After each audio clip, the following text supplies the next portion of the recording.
उसे मैंने ही लिखा था कि लहजे बर्फ हो जाएं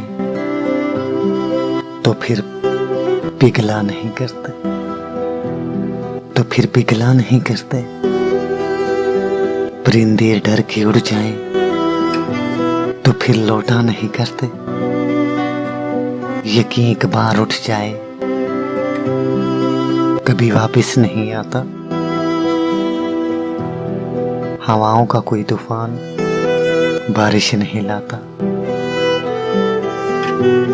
उसे मैंने ही लिखा था। जो शीशा टूट जाए तो कभी फिर जुड़ नहीं पाता। जो रास्ते से भटक जाए वो वापस मुड़ नहीं पाता। उसे कहना वो बेमायने अधूरे खत, उसे मैंने ही लिखा था। उसे कहना कि दीवाने कभी मुकम्मल खत नहीं लिखते,